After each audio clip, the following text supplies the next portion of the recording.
The ruined keep is washed by the shifting glow of moonlight. Shadows shift, appear and disappear as scattered clouds race across the sky. Deep in the shadows, guards shift patiently, watchfully, switching their heavy crossbows from one arm to the other every now and then. Well trained, quiet, eyes narrowed, waiting. As their gang leader also watches from 20 miles away, across a mountain, beneath the same moonlit sky, beside a lake of gently rippling water and roiling steam. Every now and then, a frog raises its voice and calls out above the background hum of crickets that live around the lake. Horathia sits leaning against a tree, surrounded by the other stark trunks of the jungle's edge, before the water begins. He's taking final watch as the elves begin to stir, Adalbert and Alithia having completed their meditative repose and getting ready for the day ahead. Beside him is the hulking shape of the raft he built with hand axes, muscle, and hard work. It lies on the bank in preparation for launch into the boiling lake. Beneath the waters lies lava that has somehow heated but not evaporated the water, despite its furious red appearance. And ahead lies the church. The tower above the flooded surface. The chapel beneath the waters. And the mist swirling, shifting, revealing people, objects, creatures that have haunted all of the party all night, waiting for them to arrive, waiting for them to make their way into the village of Rogerton. And that is where we'll start the session, as you finish your long rest. Yay!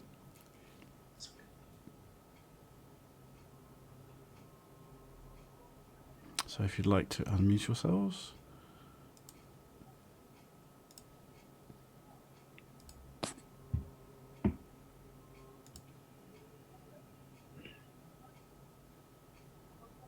I was going to lean over and look extremely warily at the water below. He's not much fond of boating as it stands anyway, and much less fond of swimming. So right now I'm currently on the edge of the raft, but that's only because I'm having a look, trying to see if there's anything that's going to tip us in. Okay, I do have a question about the raft. Is there any effort going to be made into creating places to hide? You did mention it at the end of the session. Yeah, it seems to me like you could probably lash up some of the branches that were cut off, so they provide a vertical cover. Mm-hmm. If only a visual screen, that still would be useful, wouldn't it? So yeah, why not? I've also got to find sufficiently long sort of pole-like things so we can maneuver the things. It's pretty big for paddles, I would say. Seymour will try to help. Like, he'll have grabbed a piece of wood and then paddle effectively. Yeah, so I mean, it's worth having some, I don't know, reinforced frondy things for paddling, but I think poling would be better. We don't have to get so close to the water, and yeah, it's a big old raft. Okay. We're getting some kind of background conversation. Sorry, for me? Yeah, possibly. Oh God. Okay, hold on. Sorry. I can just hear somebody else talking. That's all. I will get rid of that one. It's a bit drastic. Get rid of him. Just hear a scream in the background, and then a thud. Into the lava lake they go. Yes.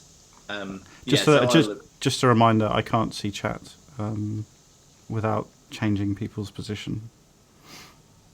So whoever posted in chat just now, I won't see that it. was to say that there was background noise. So yeah, no, I would have written to you generally. So Zamo will lean up and just sort of very ineffectually start trying to paddle at the front. He's trying to get this to go a little bit faster, and he figures that if he paddles, he realizes that he might be exposing like his body or whatever. So, but he's going to take that basically. He just wants to get there a bit faster. Quick question: are we already getting on the raft? No. Oh right, Mr. Harris leapt the. Okay. Sorry. Ahead of it. Yeah, the raft is still on the side of the bank. Zamar is practicing his paddle, but I'm assuming that there might be some stuff you want to prepare. Madge, you'll have to move the mic down again to your Sorry, chin. there we go. It's because I moved around. Sorry about Yeah, that. that's all right. There we go. Yeah, so is there anything that people want to do before setting sail? I'm happy to go straight into the sailing, but... No, I've got stuff I want to do. Okay. Guys, do you just want to walk on the water, just in case? Too close to the mist. Can't you keep that just in case? Well, I can prepare it. I can just do it, and then we can walk on it.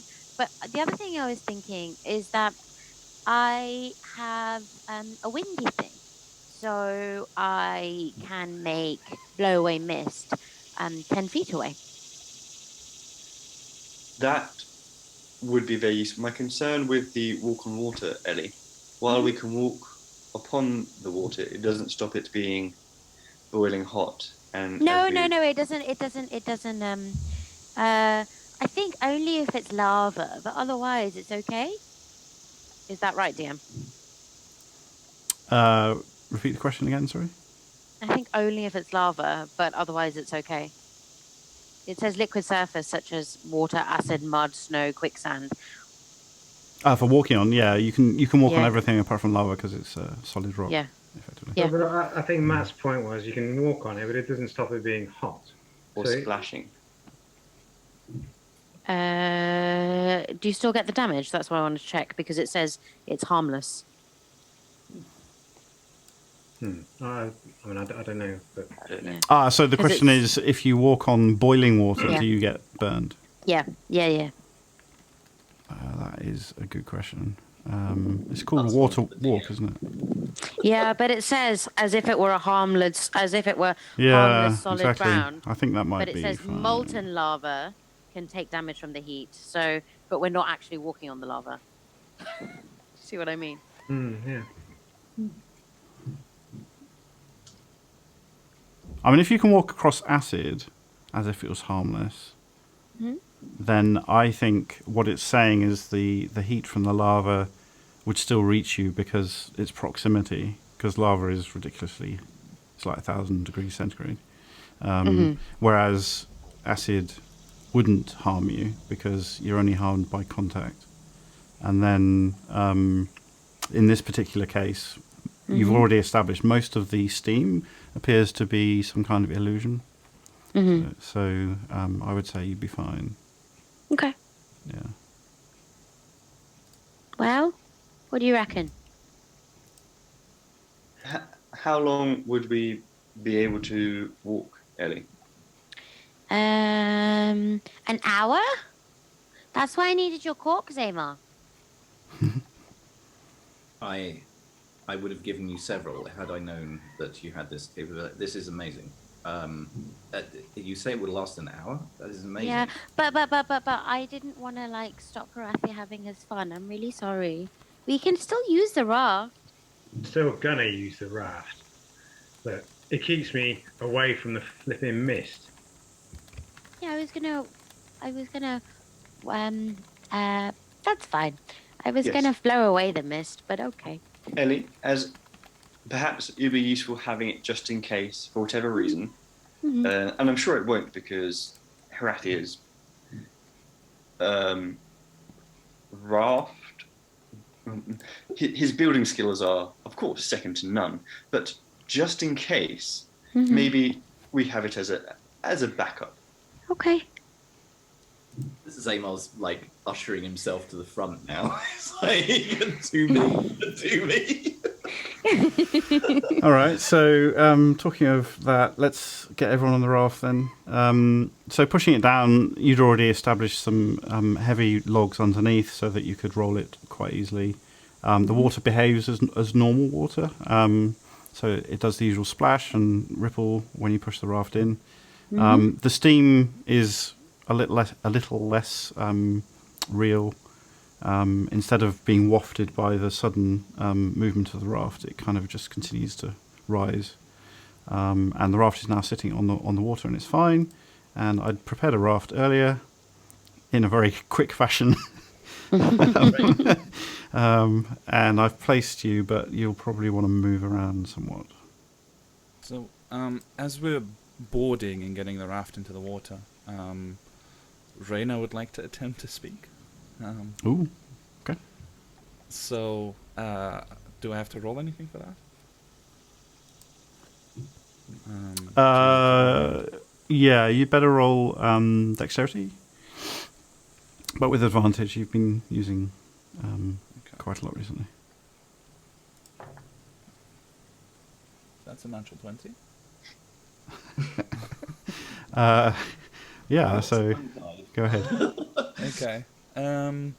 So she will say with, I suppose, a slight lisp at the moment, to mainly directed to Herathia, should I have a look inside the church? And she probably looks a bit surprised at how well she does at speaking in general. Yeah. Question is, do you do it at the top, above the water, or down below? Or can you do both?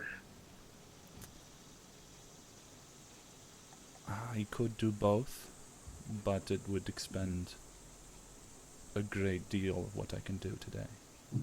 All right. Question for you then, Simon. Can we still hear chanting or anything? Or There's low whispers coming from the direction of the church, but you wouldn't call it chanting. It's more a lot of different voices overlapping, whispering on the wind. And there isn't actually much wind, so it's pretty hard to hear. It's just a background noise. seems if there's voices, they're going to be above the water. So maybe you better try that first, unless anyone else thinks different. Oh, do I need to tell you guys something that happened last night? What? I was trying to reason with the people, and then they sent like a big black horse and a big white horse. That makes almost no sense. I don't. Which people? It's the same old says, like casting around, looking at the voices. Nothing. The voices. I asked them to let us across and let us sleep and be nice, and then they sent the horses. The horses. There was a big black horse and then a big white horse, and then they were chasing each other, and it was kind of scary. I can't remember all the details. I'm quite tired, but who was chasing who? The white horse was chasing the black horse, or? Oh. I as a player don't remember actually. I can't. The white horse was at the back. Okay. The white horse was chasing the black horse, and I think they had weapons and stuff. Well, the horses had weapons. There was someone on a horse, I think. And this was one of the hallucinations from the village. Yeah, they were really mean. I was trying to be nice, and then they sent these horses, and they were really scary and mean. What exactly did you say to them initially? Just that, we think that you sound a bit sad, and we want to just get to know you, and that, just leave us alone for the night so we can sleep, because we're not going to hurt anyone. I mean, this is a very simplistic reading, but what colours does one typically associate with good and bad? I suppose genuinely perplexed about that. I know. I'm just like, what? There are bad horses and good horses, depending on the color. No, colors in general. We imagine black, darkness, evil, whereas white is light, it's birth, it's dawn, and he kind of gestures to the new sun that's risen. Was that the last vision you received? I think so, yeah. Well, maybe, I don't know, maybe they were responding. Do they want me to turn into a white horse? No. Well, perhaps, but No. if there were, not now, Ellie. Not. Okay. well, if there were riders, maybe it was good.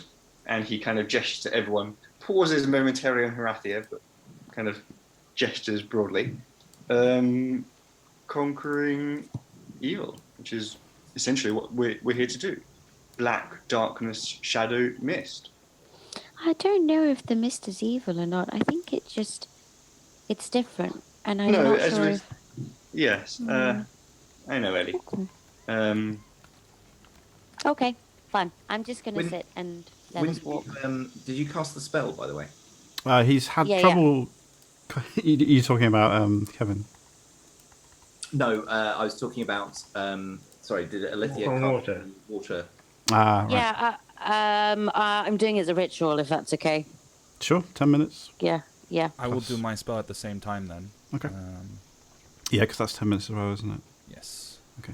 And that way I don't use up a slot. Very important slot. Karate was paying no attention to that conversation at all. Just scanning around, looking for trouble, anyone from particularly the jungle. Just keeping alert. Okay, roll perception. Ooh. Natural 20. Ooh. This is the worst time to do that. 23. Here we go. So you're getting quite familiar with this spot. You were on guard duty for a while, and as a professional, you've been paying attention to where everything is. So you're pretty good at spotting anything new. There's definitely nothing new near you. The village, though, you think that there is some kind of preparation, perhaps, because the whispering has changed slightly, as if beginning to slow down and quieten and hold for something. It's very hard to hit. It's very hard to distinguish this because it's such a weird phenomenon. But yeah, there's definitely a change.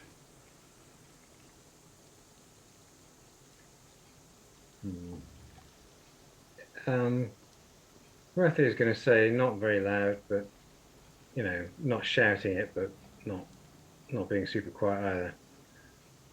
Serene, if you're there, we're leaving soon. Come or don't come, your choice. There's the sounds of the forest, some crickets and a distant frog, but nothing else. Nah, would have rolled like that. I didn't think I'd missed it. All right. So you finish your 2 spells. So I assume you can get everyone with that, Alithia. That's a muted. Let me just double check. It is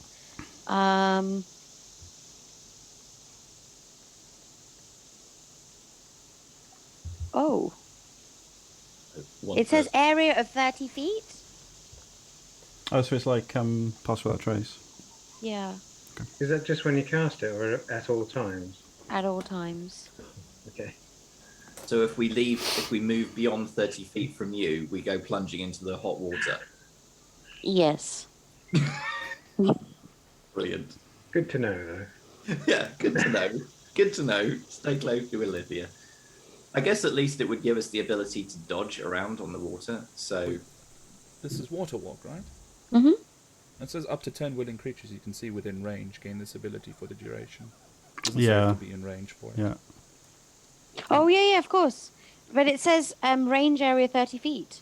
Yeah, that's where people have to be when you want to target them. Yeah. Oh, I see. Sorry, That's sorry. fine. That's fine. So, yeah, I can catch everyone. DM, double DM, excellent. Sorry. Yeah. Yeah, To fall into. 5th edition Thank you. is getting better at trying to be specific about that sort of thing. So if it says gain this ability for the duration, they tend to, Perfect. yeah. Oh, wow. So- That's awesome. Okay, so the moment that Alithia casts it, Zaymar is straight down to the water and trying to put his foot onto the water. Okay, you can walk on it. Okay, I'm going to basically, while waiting for the raft to get going, he's going to just move around on the edge of the water, but he's also trying to see if the mist is affecting him, if there's anything on the surface of it, Okay. stuff like that. It feels a Well- bit like you're stepping on a warm kettle. hmm I'm just going to try and say that every session while I can with I Kevin mean, I'm here. hoping I've got like some boots on here. Kettles again. Okay, so hot feet. But obviously the heat won't damage you, so you're fine. Okay, so I will use this opportunity to get used to the waves and the way that it's moving. Okay. While waiting This is quite a powerful spell, so it seems like the divine power is allowing you to compensate naturally. You don't have to make any effort yourself. So it's kind of a weird feeling. It's like almost like your feet are being controlled in a way. Huh. Esrath is going to launch this thing. Okay, the raft is moving. Quickly Who- the sensor before they leave without me. Yeah, well, Esrath is aware of it. He's just not hanging around. You'll just have to run up to catch up. This raft is not going faster than 30 feet around, that's for sure. Oh, it's not going anywhere close to that speed. Yeah. So same thing you cast before, right, Kevin? Yes, so that's I would like to put the sensor, which is described as a small ball, I believe. Luminous, intangible orb about the size of my fist, although it's invisible unless you can see invisibility. If I can, I would like to put it like right on the in the surface of the water, so I can. If I look down, I see underwater. If I look up, I see above water, if possible. Okay, roll Arcana. Yes. That is a 12. Okay. You are struggling to get your magic to work. There's something in the church that is innately resistant to your spell. And so a 12 isn't terrible, but it's not great either. So you get a very wishy-washy image. It's almost blurred and twisted, and in some places torn. Roll another Arcana check. So the first Arcana check was to try and get the spell working. This is to identify the problem. Okay. Do I see that? You don't see anything. Yeah, it's Right, That is an 8. But before you tell me, can I just send you a quick message? sure. At the wishy-washiness, she has a brief thought.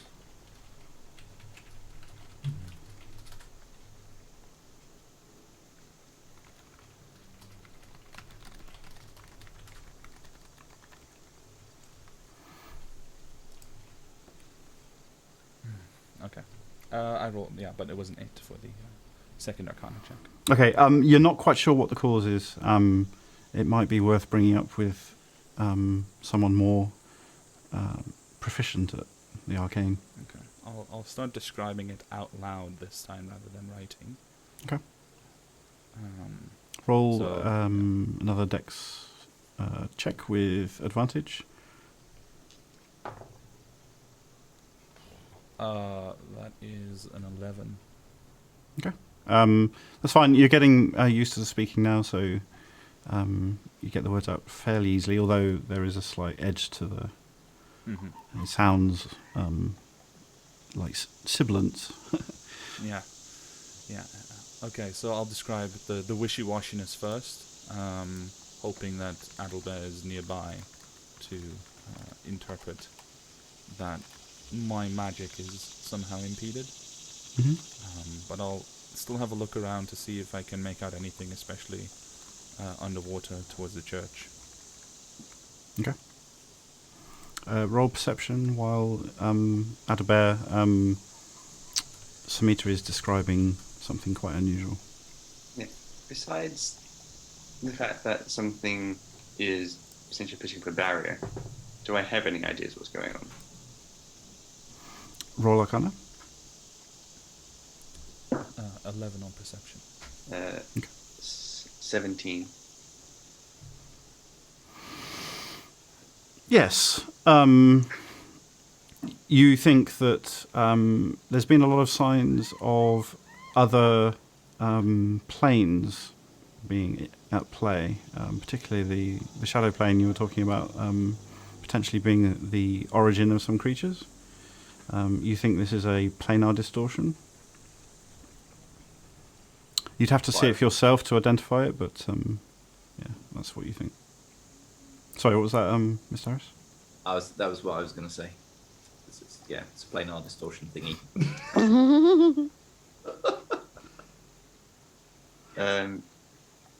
Adalbert kind of shares that. I wonder, Smita, whether the wishy-washy vision you're seeing is caused by a meeting of different planes, a planar distortion. Looking here, there is lots of mist. I wonder whether it's essentially a doorway to the shadow realm is there, which is why you cannot see clearly.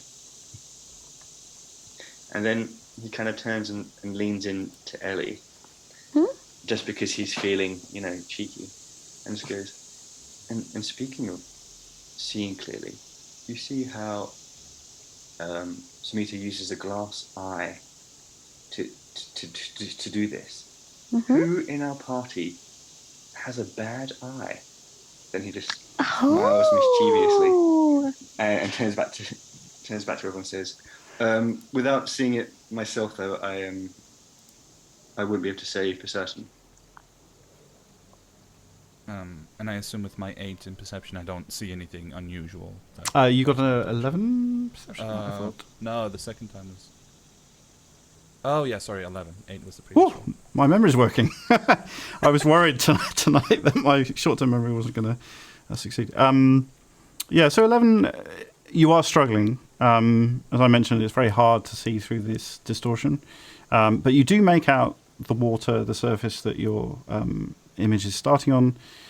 You can see that there is some kind of deep black void around you as well. So there's the water, there's this kind of shadow essence. And it means that looking down into the water, it's very dark. It's very low visibility. So you only see a short distance. Okay. And then finally, I would like to switch to hearing instead of listening. So I'll engage the horn instead and attempt to listen for any remnants of the whispers, the sounds that I've been hearing the last time I did this, and what we've been hearing on the wind, although to a lesser degree, from what I understand. Okay. 1 second.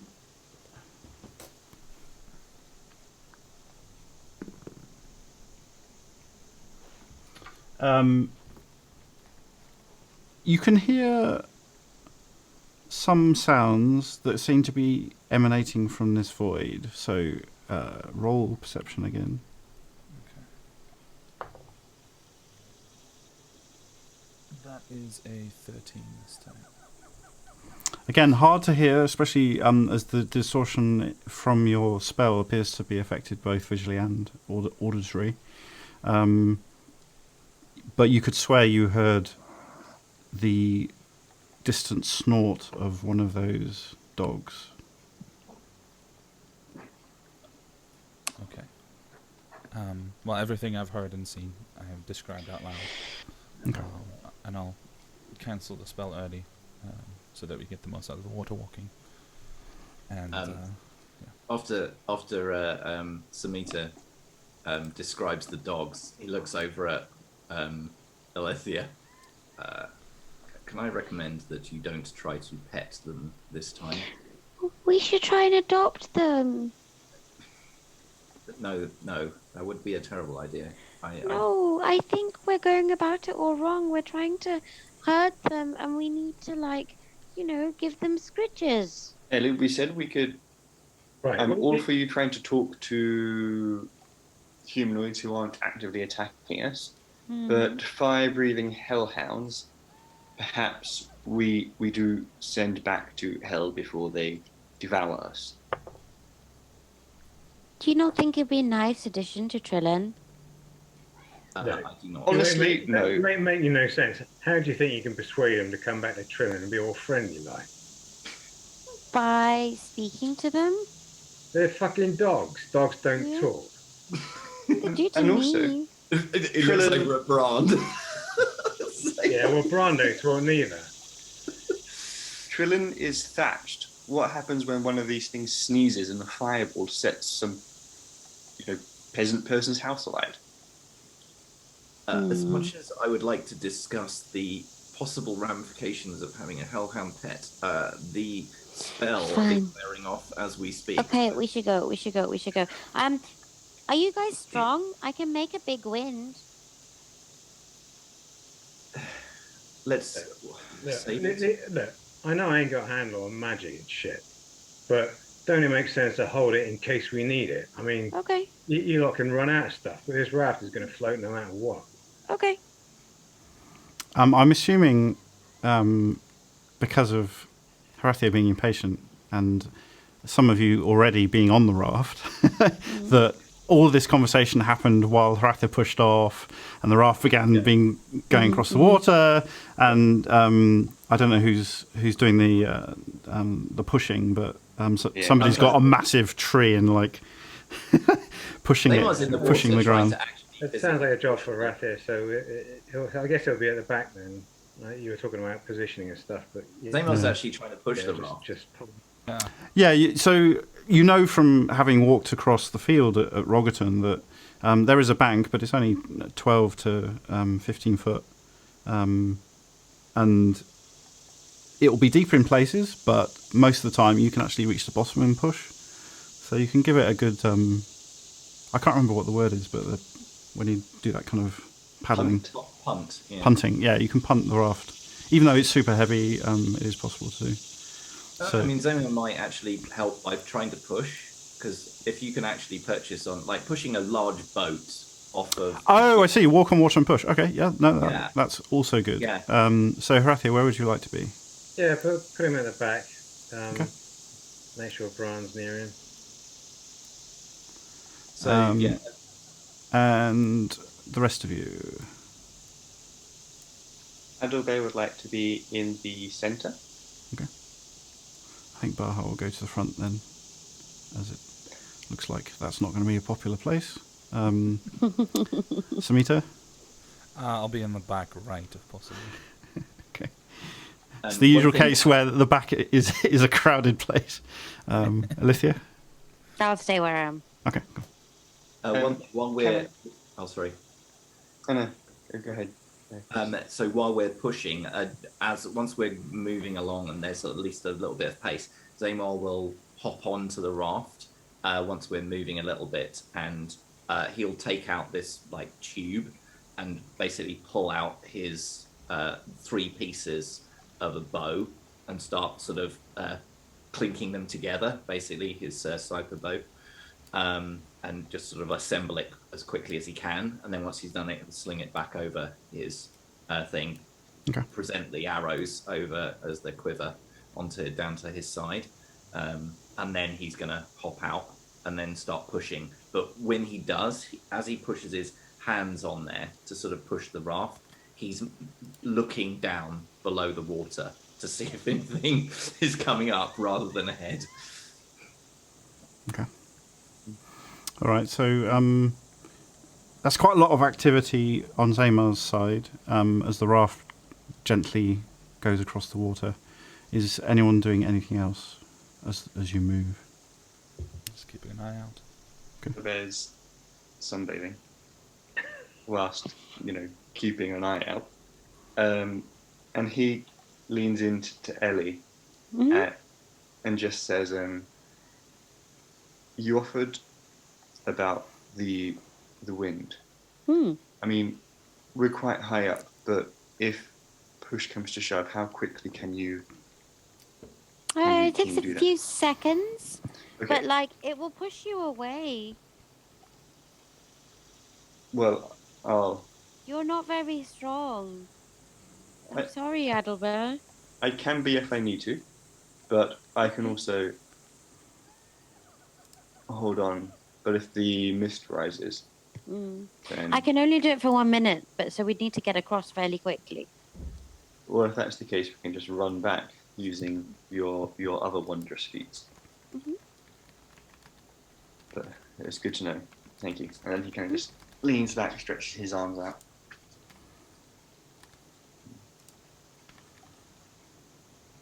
Yeah, I'm just looking around, seeing if I can see anything.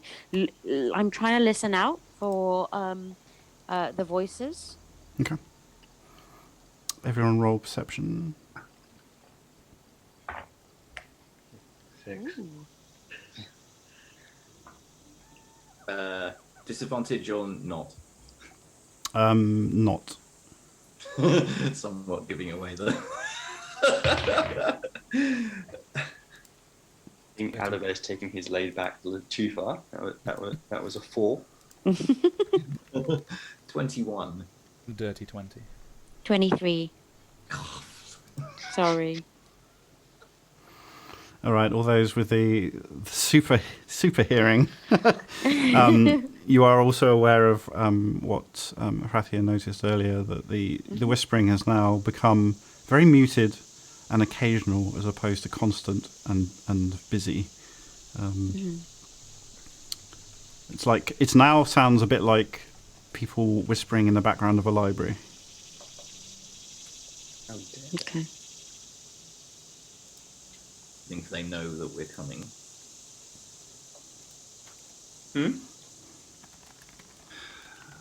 The whispering has changed. It's Makes possible no they know we're difference. coming. We're going anyway. Ellie told them we were coming. Of course they know we're coming. Good point, Adalbert. Please remind me to have words with Ellie next time. Do not alert somebody that you're about to ambush them. We're not ambushing anyone. We're going to go say hello and find out more. We said that we would. Hand off of the raft. We're not. We're going to say hello. We just want to find out what's going on. That lady seems so sad. Yes. And let's be honest, Zamar. While we've been quiet, we have built a giant raft.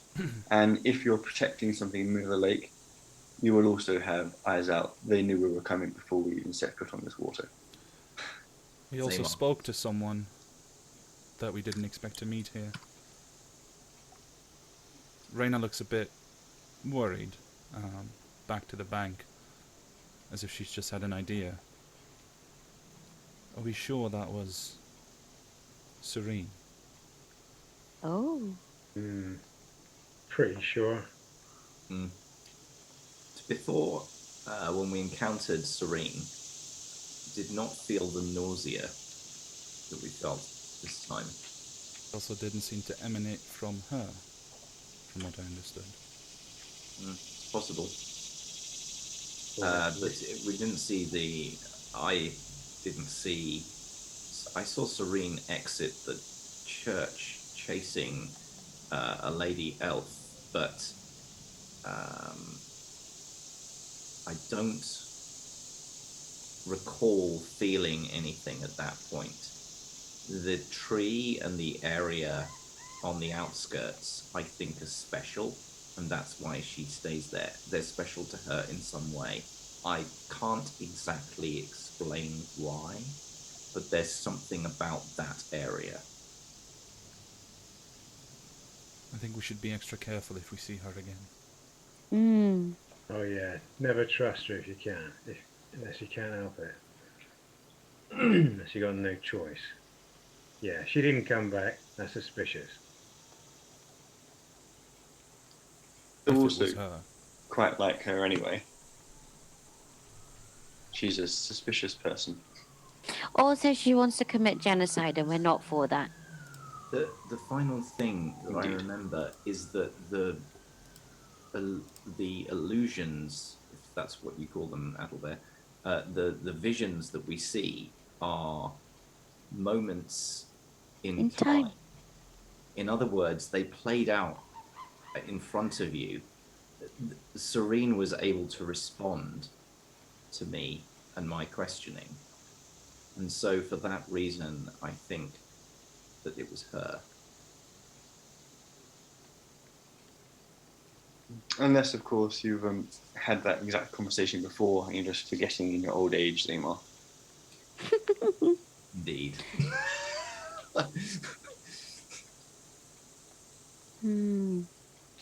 I know that that is a good point.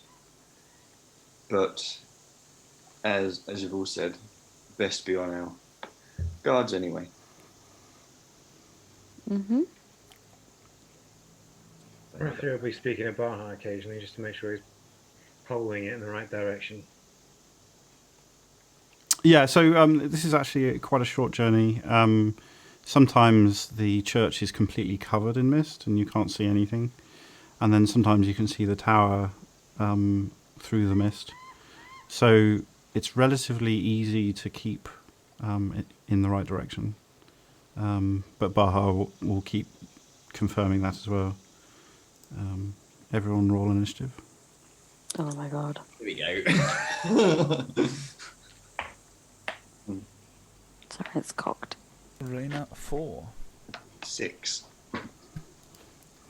13. 17. 4. Bloody hell. Back to usual again. Did you say 13, Horathia? Yeah. It's the same as last time.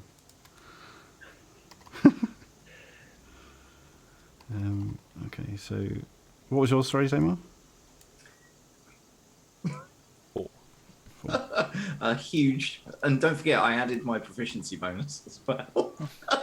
Really? Wait, what? Ow. Yeah, I know. Okay. Did you roll a minus?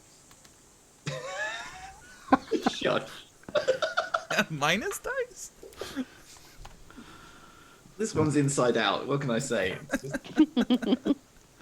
All right. Initiative kicks off because as the raft is moving and you're getting closer and closer to your destination, the church, you hear a very loud bell from the church.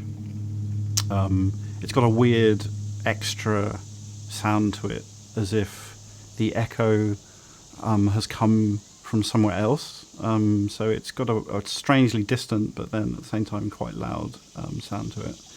And when that happens, you'll need to make a Constitution saving throw. Yeesh. Uh, 18. What? Wow. Okay. 10. 10. 13. Oh dear. 6. So that's 2 from Samita and 6 from Zamar, right? Mm-hmm. Okay. Yep. Sorry, Adalbert, what was yours? 18. 18. God's sake. So I'm never going to live this down now. All right. As the sound washes across the lake, you suddenly get this feeling that it's a bit like a tsunami, that something moved with it, and those with arcane proficiency recognize it as a strong magical effect. The magical effect initially makes you feel nauseous, so those who failed, which are only two, Zamar and Samita, you are currently poisoned for this round. Although it's not an actual poison, it's more of a... it feels like your entire body has been ripped apart. It's extremely painful and at the same time very disorientating. In addition, I need you to all roll a 20 without any adjustments. All of us. Yes. Oh, wow. 14. I'm not Zamar. 14, what? 18. What did you say, Samita? 13. 13. I'm an 18. 18.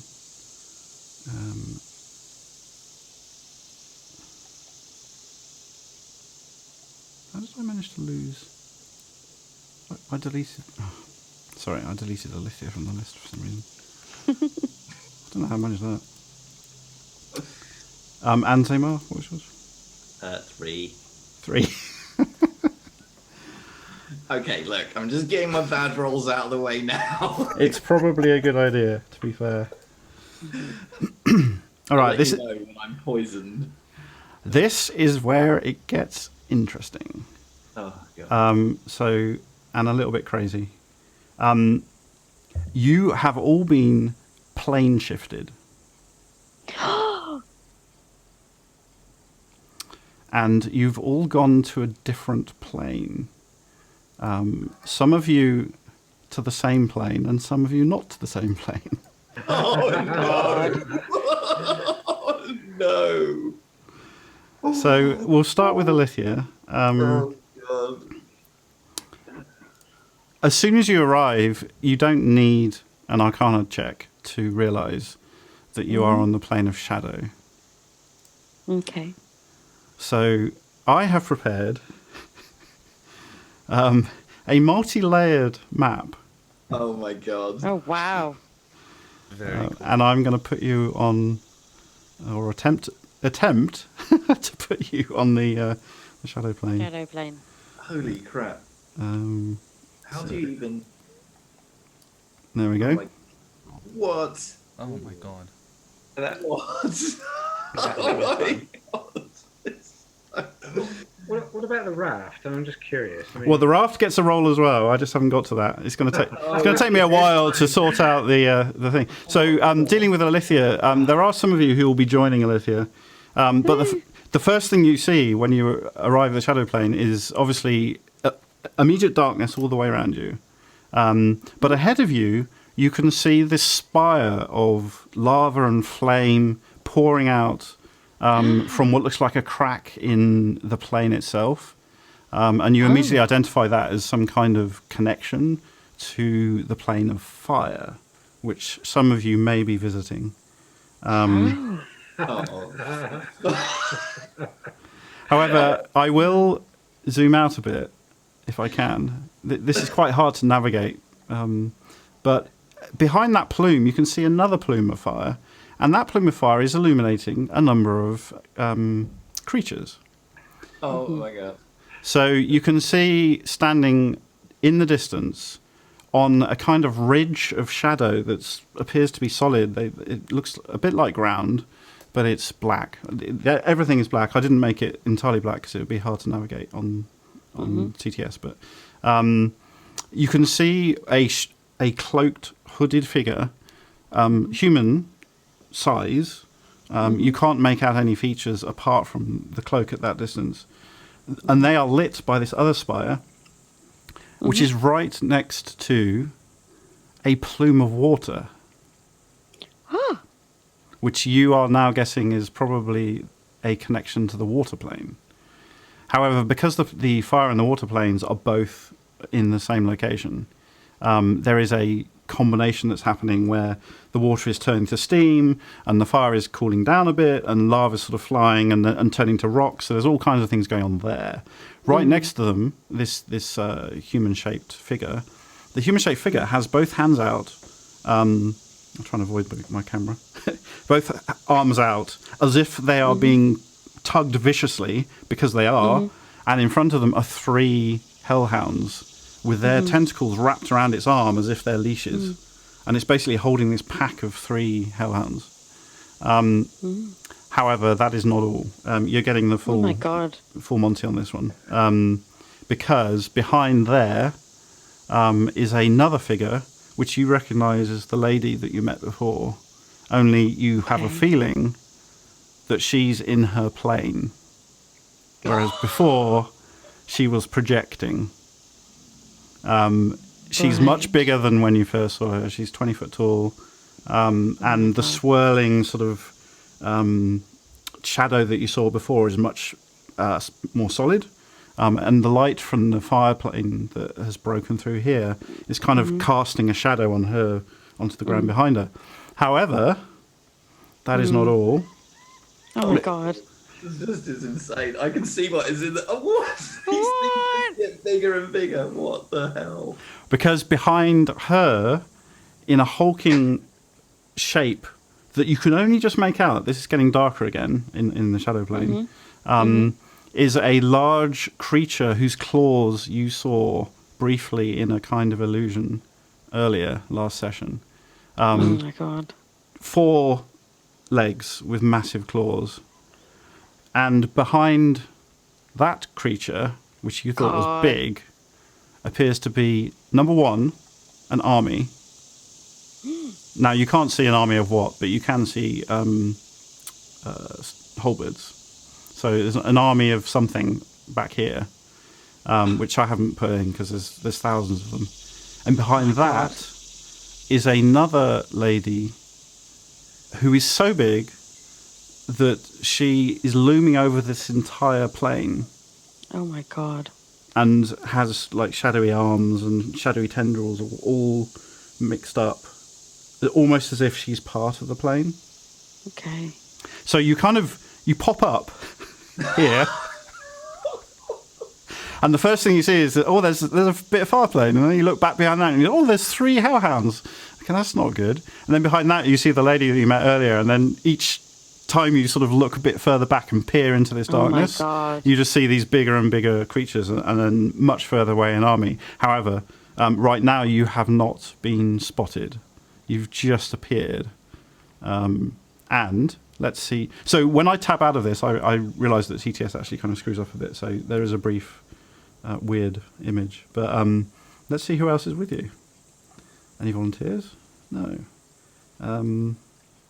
So with you is Baha, Harathia.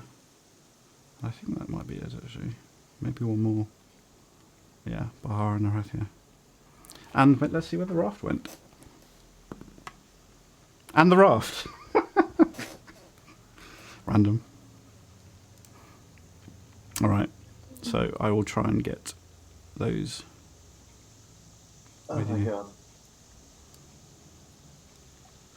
Now, the other thing you notice is that there's a weird sort of translucency to everything.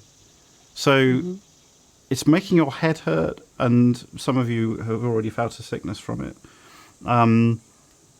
This plane is clearly in conjunction with other planes. So you can actually kind of sense or make out the other planes, the primary material plane, the fire plane, the water plane. And you're now realizing, without an Arcana roll, you don't need that, that what was happening in the lake is a conjunction of the water and the fire planes, as well as the primary material plane. Oh my god. All right, so you have Baha and Harathia with you. If I can get them up. I can't even. Yeah, I practiced it a bit, but it's actually, I think the easiest way is. Oh, there you go. It went up, I think. Yeah, it does. Yeah. There Wow. we go. Holy crap! God. There we go. It's a huge map. It is a huge map. Yeah. So, the raft pops up, and you're kind of with all these things, and Baha and Herathia. So we'll sort of deal with the reaction to that in a sec. But meanwhile, we have... Did you roll for Bran? I'm just desperately checking.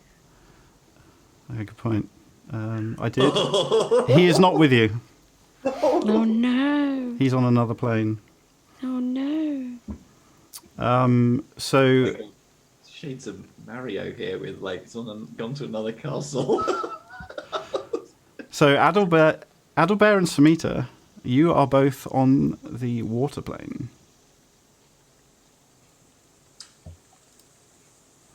So you're in the same position. You're where the raft would be, and you're where the everyone else would be, but you're not in the same plane. You're actually on that one.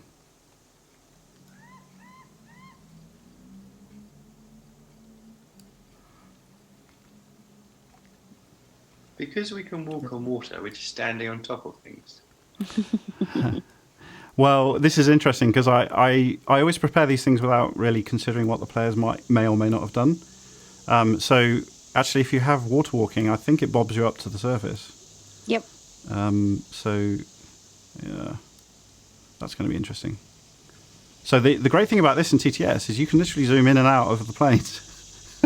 And it'll... So if I center it like this, I can then... Oh, you can zoom round. I can zoom in. Yeah. Wow. Oh my god. Oh wow. To approximately get you in the right place. It's not 100% accurate, but it'll do. Yeah. It's not... Creepers. Oh, I think you moved them. Oh, now I've lost you. This was experimental, I do have to add. That's very Oh, cool. But Good grief. anyway, while I'm sort of faffing, you can all have a bit of a think about what the hell you're going to do. Well, I was thinking, like, oh great, that was the water plane. There's only the fire plane left. This is There true. is a So those who rolled low, which is Bran and Zamar, Oh god. you are on a lot of lava. Oh no. Oh bugger. Awesome. I knew you'd like that. Yeah. It's just like my favourite. Yay. I mean, at least thank God for the water walking thing. I mean, Jesus. Yeah, that is important. So while it sounds horrendous, you are right in the middle of conjunction. So around you, you can see elements of the plane that is super stronger than other elements. But what you land on is rock that is heated. So you're not instantly dying, which is good. Yay. As a small note here, I should point out that Nez M said maybe this will help and sent me a message from the gods. Oh, wow. I know, which it could be absolutely amazing for both me and Bran. So even if it's just to help the nice doggy. Thank you for pointing that out, and thanks, Milosh, for doing that. That's good timing, and they may well need that. I've now got to work out which god. How about the god of fire? What are you doing here? Go back. Yeah, so to quickly finish the description here, I know this is taking a while to sort out, but there's quite a lot going on. Fine. Good. So, Zamar and Bran, you land on this surface, and you immediately see around you these lava pools, very similar to the streaks of lava that you saw before. And you suddenly realise that really that what you saw before was just the plane erupting onto the prime material plane. And this area is deadly. So if you go close to here, even with your water walking, you won't be able to just walk across, although there are some areas that you might be able to jump. However, this dark area here is a void. It is shadow bursting through this plane and making everything around it black. And I can't do it on TTS, but imagine even above this hole, there are streaks of black shadow shining, Wow. the opposite of shining, up in a kind of fountain of shadow. And you can see that one there, and there's one further back, and there's another one further back. And then you're catching up in a way with what Alithia was catching up on, that there are also plumes of water Right. and more of these voids. Oh my God. And you would approximate that this destination you're heading to, the church, is probably here, because that is the hottest, deadliest part of this area. This is where there's a bright, blinding light, and the rocks are so hot that you think it's pure fire. Yay. Just yay. Roll Arcana with advantage, considering you've all had conversations about planes. Who? You. Zamar. Right. Yes. Okay. So.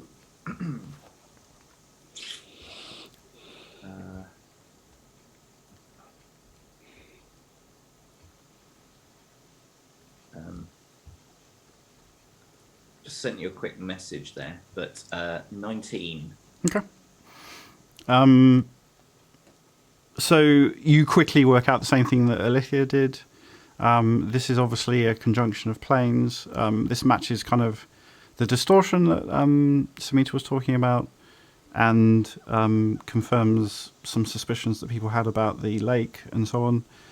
So it's reasonable for you to realise that this void ahead of you is probably a portal of some kind, and that you are on the plane of fire, and you probably don't want to be there very long.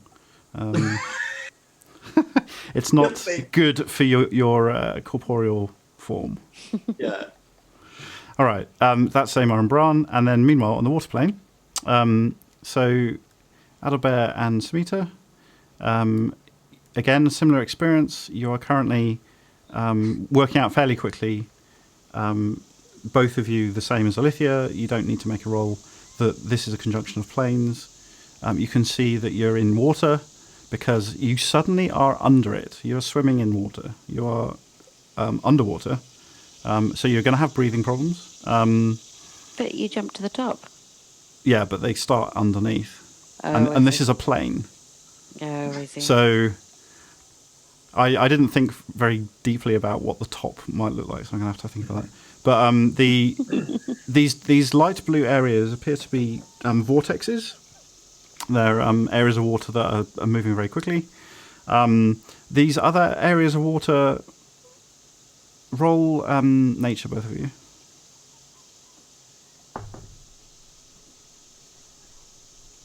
That's a 4. A 4. And Adalbert? 15. 15. Okay, so Adalbert, you immediately guess, because you've got evidence, but you need to confirm it, that these areas of water are probably warmer due to the plumes of fire that are ahead. And that the vortexes surrounding this fire is turning to steam, and this entire area is almost like a whirlpool. So, again, it's a map, so I can't make it move, but it's gradually rotating, and rotates a lot quicker in the centre. And so this light green area is probably warmer because you're on the plane of water. There's not a lot of heat here. So you are very, very cold. You're freezing fairly quickly.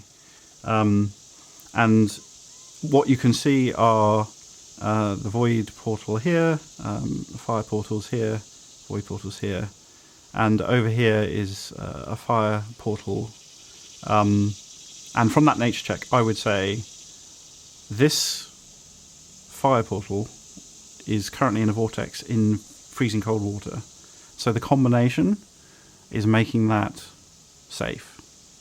That is somewhere you could get to and go through without too much damage, because you will be taking damage as you travel through this dark blue area of the map.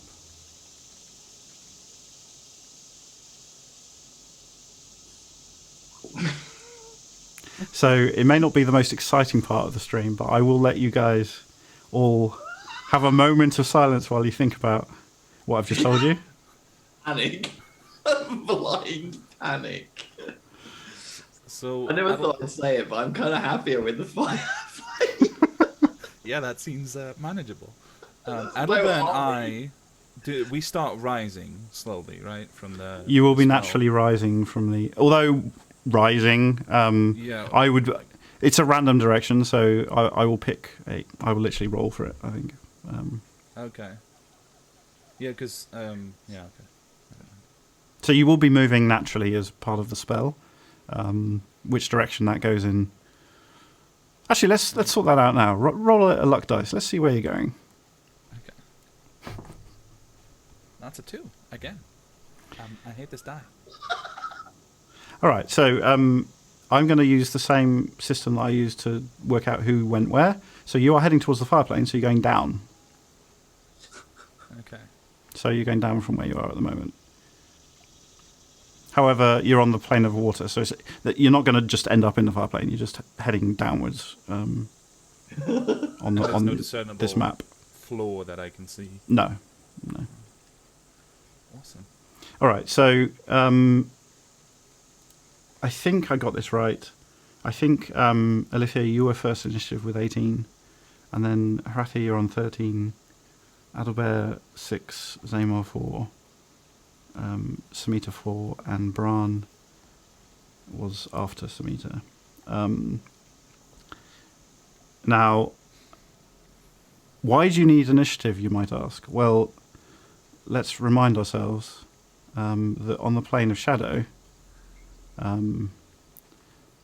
where the raft appeared, that's a little bit obvious. You're currently in shadow and quite some distance, but there are enemies on the map.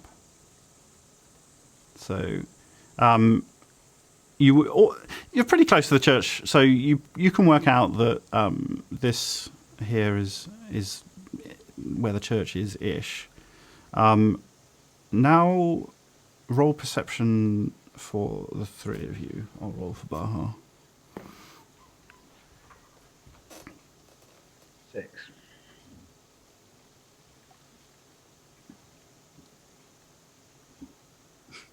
Alithia? I don't know if you're muted or... Mads? Sorry, I muted. It's 11. I do apologise. That's right. Right. So yeah, both you and Baha realise that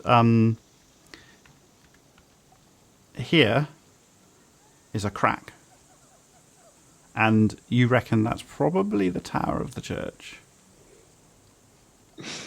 Harathia, roll history. 12.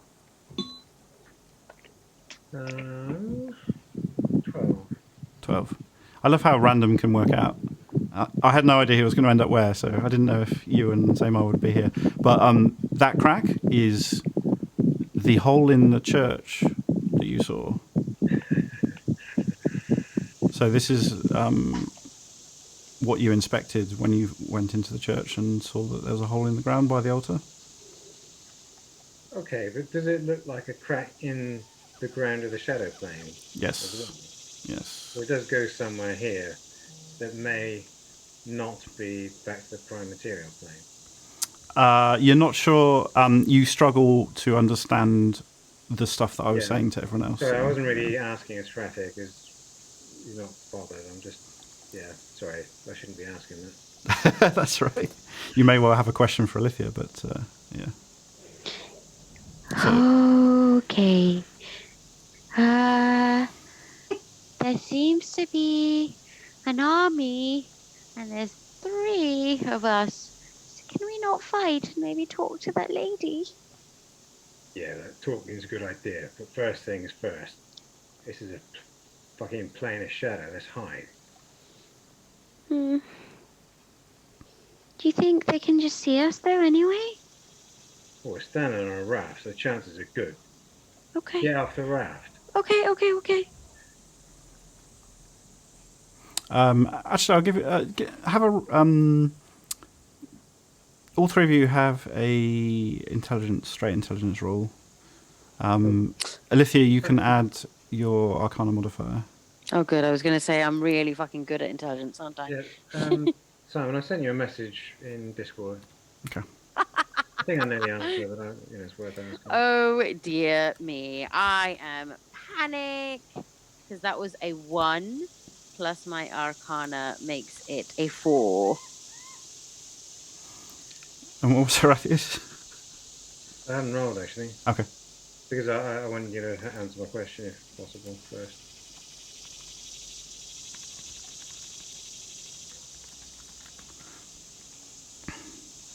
Oh, okay. Sorry, what am I rolling again? You're rolling straight intelligence. Well, okay. I mean, I rolled 19. I'm a bit gutted about it, to be honest. No, this is tactical. You know from your experience in the normal plane, the plane of the prime material, though you don't call it that, that if somebody has been standing around on guard duty at night time for a long time, and suddenly there's bright lights, your night sight is ruined and it's hard to make out anything. You have a feeling that tactically these creatures, if they're natural to the shadow plane, are probably struggling quite a lot with this bright light. And when I say bright, we're talking about plumes of fire that is bursting through their plane. So right now, you're between them and... I mean, the fire is between you and them.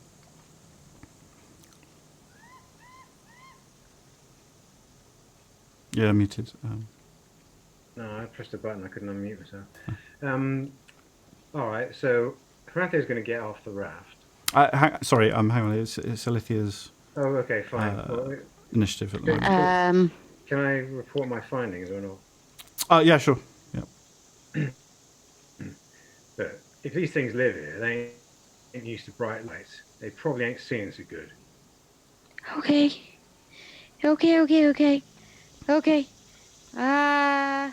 Right. Well, let the gods bless you, and I'm gonna run behind the light, and I'm gonna try and put the plume of flame in between me and everything else. Okay. What's your movement speed? 35. I don't want to go the whole distance, though. I don't want to be like right next to it. I just want to basically be in the brightness of it, so it's in front of me. Okay. And I cast what do you call it? I don't know. I cast guidance on Horathia. Okay, cool. So you want to sort of skulk on the edge of the light, is my impression. Okay. Alrighty. So Alithia sprints forward. I think Baha was actually first. He was just holding to see what everyone was doing. And he's going to follow up behind you. And then move slightly around. Meanwhile, he's kind of scanning around a bit in the direction where Horatio is as well. Trying to work out what the hell's going on. Okay. Horatio, you're actually up next. Okay. Well, it's quite a good idea to put the light in between them and us. And it doesn't look as though they've gone too close, so I'll go on the other side of Alithia. Okay. And obviously try and hide, try and stealth. All right.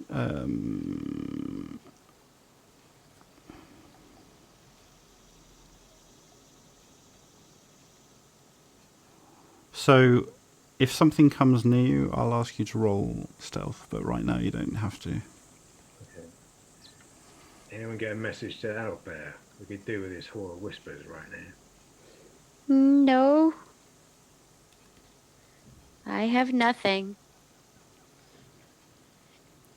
All right. That was almost like we've scripted this. Adalbert, you're up. Guys, meta question. Do spells with verbal components work underwater? I would say it's hard to cast them. but you can make noises, sing, speak. It just comes out a bit bubbly. So I would ask you to do a roll, but it would be dexterity with advantage. The other thing I'd like to kind of ask meta-wise, obviously this water's freezing. Yes. So to try and fight against it would be Constitution, in terms of... Fighting against the cold? Yes. Yes. Oh, you mean, should you buff your... Yeah. In that case, what I'd like to do is kind of grab Raina, and I'm going to cast Enhance Ability on us both and give us the Bear's Endurance, which is advantage in Constitution checks and 2d6 temporary hit points. Wow. Nice. Wow, that's cool. awesome. Amazing. That is so great. All right, so please roll your dexterity check. So dexterity Yes. With advantage and your arcana modifier. Okay. Any inspiration? No, I don't need it. So with advantage was an 18, Dex 19, Arcana makes it 25. Okay, it's almost as if you've been practicing underwater. You do you're very good at this. So the spell comes out perfectly. It's very impressive. Unfortunately, Baha's not on the same plane as you. I'll tell him later, it's fine. Right. So, make your rolls for the extra hit points, both of you. 8 altogether. Ooh, nice.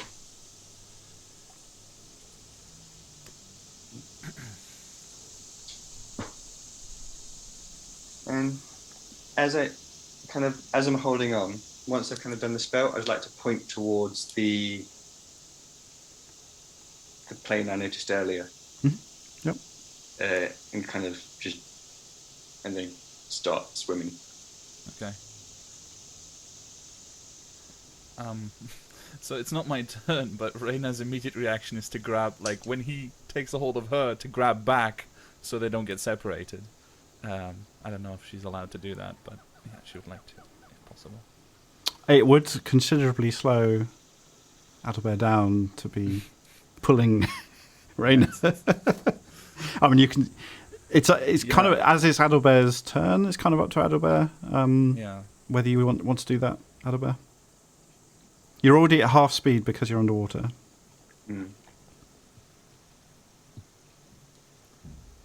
Well, essentially, kind of just. So, do I get the idea? Ren's kind of trying to hold kind of both hands just kick together. Yeah, when you reached out to give her the endurance, she grabbed your arm. Yes, I'd let her hold on, and we'd kind of just kick together. Right. Yeah, that was my flash idea as well. Yeah. I guess, when you get to your turn, it will kind of even out. So, okay. So if you're moving together, I'll give you a bit more. All right. I want to say Lava Boy, but... Oh, God. There we Lava go. Boy and dog. Lava Boy and dog. So, you land in those positions, and Bran is immediately utterly confused, without the same kind of understanding that you have, and yelps as soon as he arrives. It is hot. You are going to be taking damage just by being here. So that's the first problem. Okay, is Bron before me or? Oh, sorry, in initiative. I thought you meant in thing. No, you're up now. Okay, I immediately exploded. I'm like, Bron! And point to the thing. And I've never, ever, shouted at him like Horathia does. But basically, what I want to do is to be like Horathia in this moment. I'm going to be like, Bron, get your ass to that black thing over there and shout at him. And I'm going to take on his persona and do it exactly as if Horathia had said it, right? All right, roll deception. Okay. That is 16. All right. So he yelped as he landed and starts scrabbling his paws because the rocks are heated. And when you shout, he looks up at you in a moment of confusion, and then his eyes are already filled with a lot of information, and he reacts instinctively. So he will be running in that direction on his turn. So I am going to basically action is towards the thing, my dash action is towards the thing, and my movement is towards the thing. And I'm going to rely on Bron being a bloody fast runner to leg it after me, basically. Yeah, you have experience with Bron. You know he's actually quicker than you on a normal day. Exactly. But if you put the effort in, you're quicker than him. I'm going to be like shouting over my shoulder, Bron, get your ass in there. So you actually have movement, action, and dash, so you can go another 30. Yeah. 15. It's 20, isn't it? So you can get to there, which is pretty good. Pretty good movement. When you first arrived, looked like there's nothing else here. It's a lot of lava and heat, but there's no movement. There's no movement. Yay. Correct. Okay. Yeah. So I don't know what there is. What's those? So is there? So what's that weird crack there on that black bit there? Do I think that's where the church is? That black. You think the church is here? Right. And what's that sort of weird like patch there? This is water. There's a spout of water coming out and turning into steam pretty quickly. There's one here as well. Okay. And here. Now, interesting enough, you said that I could see through mist. Can I see through that black stuff? That is interestingly enough. Yeah, you can. You can see through the connection. However, it is distorted because it's across planes. So you have to roll perception, and this would be at disadvantage because of your eye. Yeah. Yeah, I don't. For some reason, I don't take out my telescope. Well, while you're running, yeah. Yeah. Okay, this isn't going to go well. Oh my god. 9. So you can make out some vague shapes of something solid. So you feel like if you jumped, you'd land on ground of some kind. But apart from that, it's hard to make anything out. Right. And that like track that runs through there, there's like a reddish, there's like the really hot don't step on that, you're dead lava. But then there's like this red channel that's running through. So this is a higher level, it's an elevated part of the environment. So it's heated rock again, and it's hotter than where you are now. But it's not lava, and it's like a wall that you can stand on, sort of 15 foot high in places. But it's made of the same stuff that I'm standing on currently. Correct, yeah. It's just hotter. Brilliant. It's like just hotter. Yay. Okay, cool. I'm just like trying to pick my way through this. Okay, fair enough. That's it. All right, cool. Okay. So, Samita, you've kind of done your movement. Let's see if I can reverse zoom. Yes, I can. Cool. I'm getting better at this. You're now moving with Adalbert, but you do have your action. Okay. Is there any response to the message I sent you? When I'm in the map, I can't actually see messages, so I apologise for not getting back. No worries.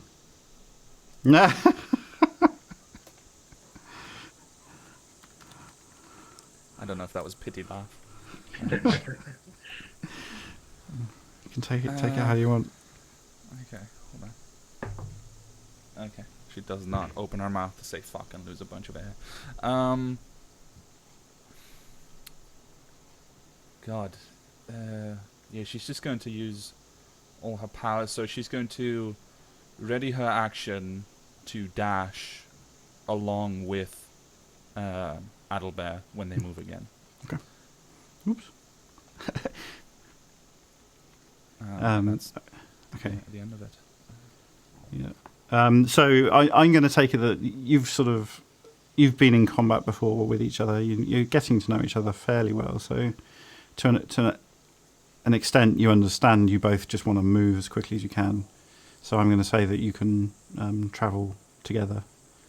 Okay. So we'll sort of do most of your turns at the same time from now on. Okay. So Bran, finally. And then after Bran, I will deal with Milosh's message from the gods. So Bran is going to go... So he can't quite go as fast as you, but he's only 20 behind. No, 10 behind. So it's about here. So you're both sprinting in that direction.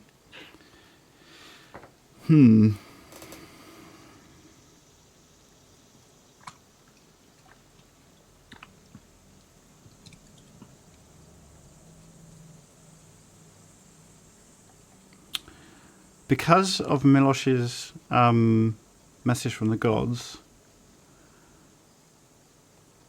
there is a brief moment in this round when Zaymar, you can sense Alithia's presence, and you feel as though you could reach out and speak to her for just this turn, if you want to.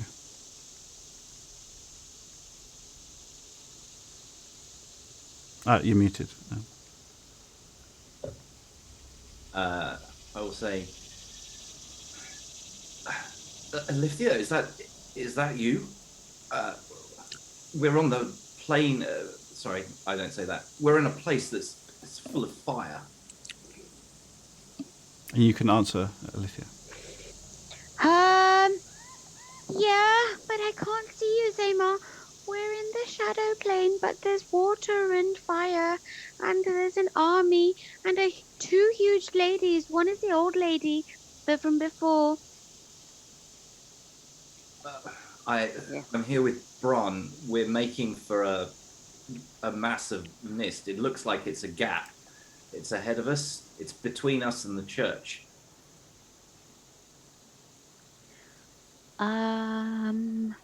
I think that might be where there are some plumes of fire.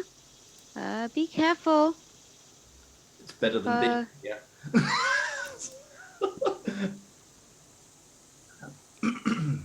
All right. So you were briefly connected. You're not quite sure how or why. Alithia, roll Arcana. Ooh. 23. 23. You are kind of obviously worried about being alive in these planes, but at the same time, you feel very connected to their nature. And you have a feeling that this connection is currently giving you more strength than you would otherwise have. And that's why Zaymar was able to speak to you. Right, okay. Okay, Baha is going to do the same as he did last time. He's going to hold his action. So, Alithia, you're up.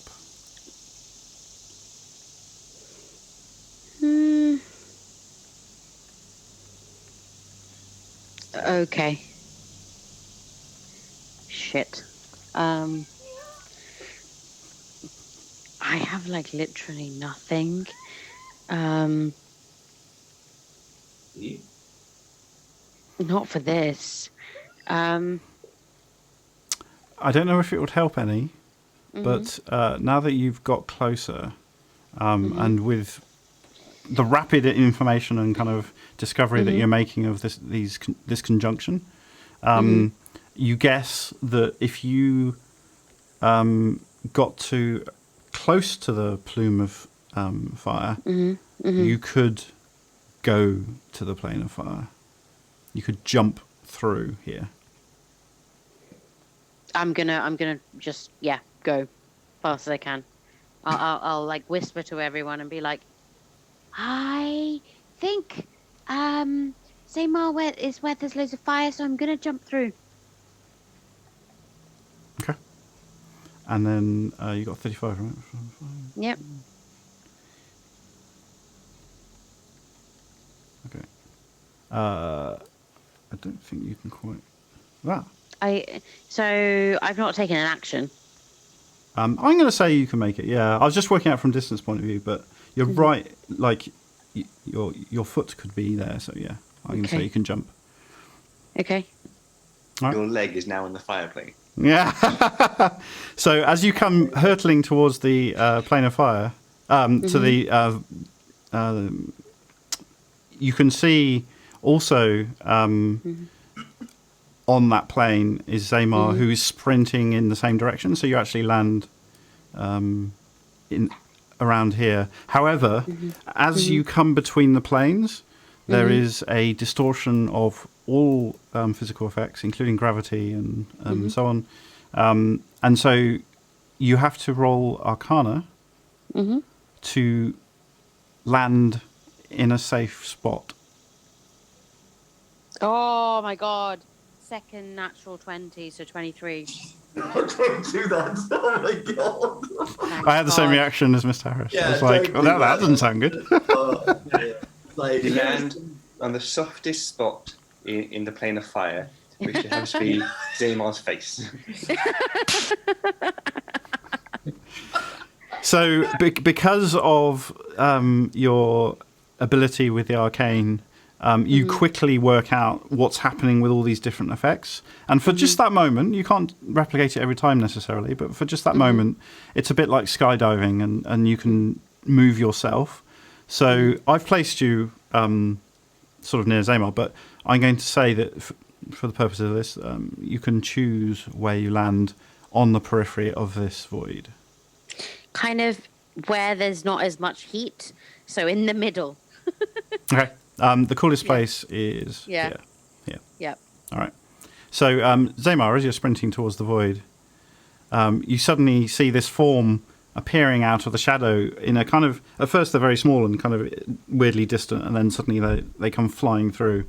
And very gracefully and surprisingly land as if they've done that all their life. And it's Alithia standing there.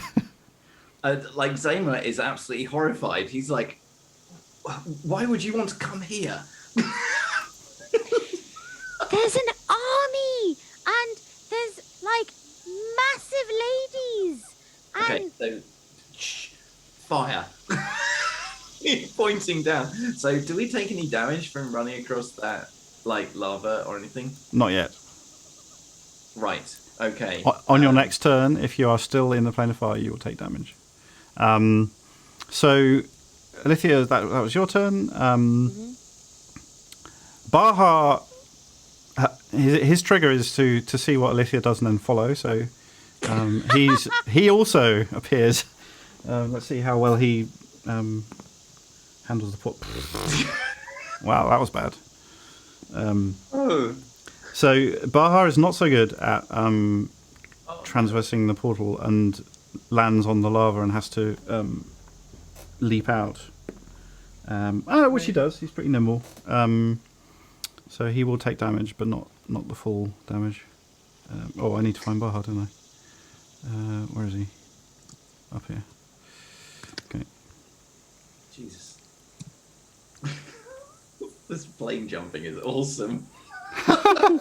It's probably as vertigo-inducing as it would be. It's amazing. It's absolutely amazing. Yeah, the crazy things that my brain throws up. But it's just like there. But props to Tabletop Simulator. I bet nobody on in any D&D stream has used a 3D.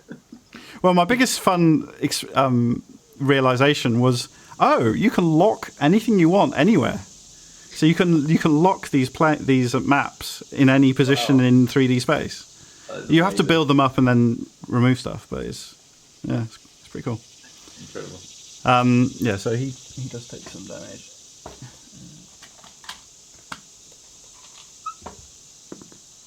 Okay. So that's Baha. Harathia, you are up. Okay. So you are on. Where are you? You're also Shadow. So you've just seen Alithia and Baha sprint towards the fire and then leap into it. He is not really he's not really grasping this whole sort of plane situation. So he does think about following them, but that wasn't what he was going to do. And Harathir being Harathir, he's going to do what he's going to do. Okay. Oh, there. So he's going to sort of skirt the column of fire. He doesn't want to get too close because he doesn't want to be illuminated. Yeah. So he's sort of heading for the midpoint of. He's sort of skirting round the one that he's nearest to go in between that and to his northeast as he looks. So you basically want to go here. Yeah, that's sort of where he's aiming. All right. And because he's stealth, he's not going full tilt. Yeah. Now, you could use your action to move in stealth and therefore move at normal. So 30. Okay. Yeah, well, hasn't got anything else to do, isn't it? No one else here. All right. Yeah, you're suddenly on your own. And you can see that these dogs are straining and sniffing around and moving their heads constantly. They're obviously sort of... they remind you a lot of guard dogs, which you've dealt with quite a lot. So you are aware that they often have other senses, not just sight. You don't know exactly how that works with these, but the tentacles were wrapped around that person. I mean, the way you described it initially made me think that they were offensive against that individual. It turns out that individual is literally holding them on a leash. They're straining against his arms, and facing in these 3 different directions. Oh, okay, fair enough. Okay, so I've got a more accurate picture then. Brilliant. and actually, no, I've used my action, haven't I? So, and I can't. Yeah, ignore me. I can't do the other thing that I might have done. So, I'd be happy if you want to be 15 back and do something. That's fine. No, I literally can't do it. So. Oh right, okay, cool. Quite literally. Adalbert and Smita. I mean, Smita's following your lead, pretty much. So you're just heading towards the fire each round? Okay. Yes, swim as fast as we can. All right. Roll a Constitution check with advantage. Both of us? You might as well, yeah. You're both in it together. It was the natural 20, it was clocked. Oh, rolled another natural 20. Okay. Constitution. It's a golden die as well, so it's pretty lucky. Oh my god. A 19 from me. 20 for me. All right. So both of you are beginning to feel the temperature. It is freezing cold. A little bit of exercise, so moving around is helping. And you know that it's going to get dicey, but at the moment you're fine. You don't take any damage. However, if you remain too long in the blue area, your actual body temperature will just drop. At which point there are other kind of problems. So, if we kind of use dash movement to end, I can't touch, but between the 2 larger circles surrounding the warmer water, So heading in a more upward direction, there-ish, yes. Would we get sucked into the vortexes? You don't know. Your nature check for working out what they are was pretty good. So it's hard to say. Everything is working in a slightly unusual way on this plane. The vortexes seem unnatural to you. They seem very isolated, as if they're not having a massive effect on the water around them, but it's hard to say. I mean, really nice of me to trust me. And we're going to have to go through them eventually. I'd say kind of head directly upwards where your arrow was. Okay. So I've actually done both of your movement for this round. Oh, okay. Yeah. Cool. So I will start moving you in that direction next round. Lava Boy.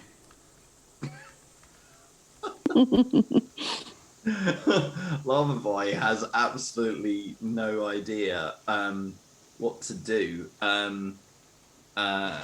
So first of all, he's going to sprint forwards to Alethea, right on the edge. Hopefully that is like better.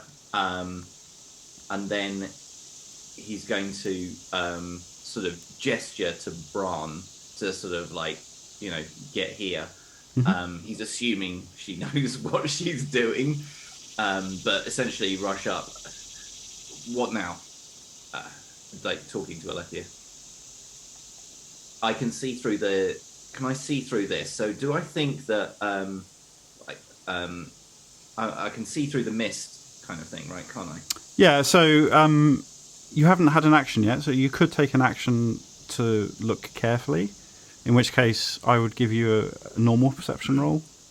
Yeah, I think what I would do is I would take out my telescope and then scan the area, like where the church is, and just have a look for anything, you know. Okay. So while it is a conjunction and there is a portal between the two planes, it's not exactly like a window that you can look through. So you can't put your head through and sort of have a look around. I'm looking on the fire plane as well because I can see through the mist. So I'm looking towards the church is what I was doing. Yeah. But obviously, if you think that I can't see round to the other parts of it, if I can't see round through this mist, I might actually use some of my action to go to the edge where the lava is and take a quick peek round at where the church is and see if I can see any route to there that would make it. Is there anything at the church? Anything? So weirdly, you have to be specific about which plane you're now referring to. So the church where? I'm looking at the church area where the fire plane is. If there's anything. There is no church. There is some what looks like normal ground that isn't heated, as if something weird has happened in the conjunction. Yeah, in fact, I'll just scroll over there. So this area here looks like it's normal rock and not superheated. Right. And from memory, that feels a little bit like part of the church area would be here. And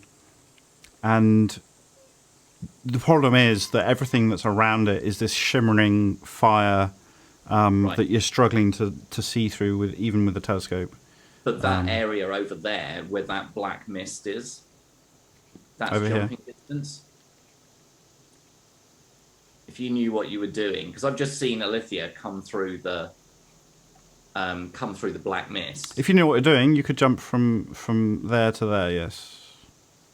Yes, but you'd have to be on another plane to get there, or Correct. You'd have to.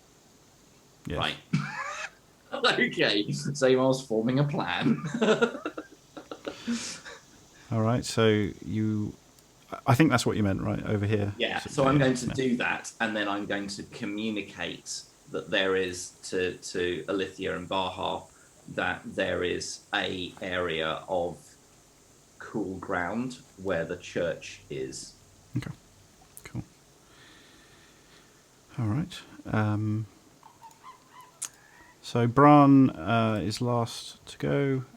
Comes skidding up to Alethea, and having seen you suddenly appear, through, as far as he's concerned, complete magic, which it is, sort of leaps up and gives you a big lick around the face. You've got that sort of warm, raspy tongue on your face.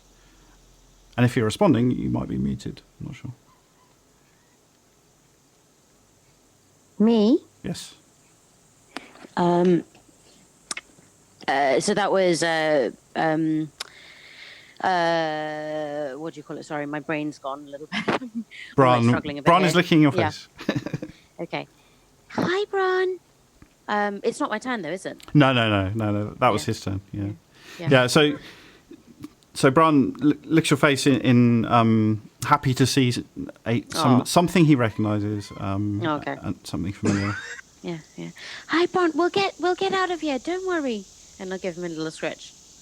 All right, and as you do so, and you look around at this heated, deadly plain, we will end the session.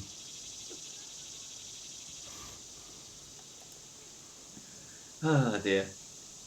Amazing. Yeah, really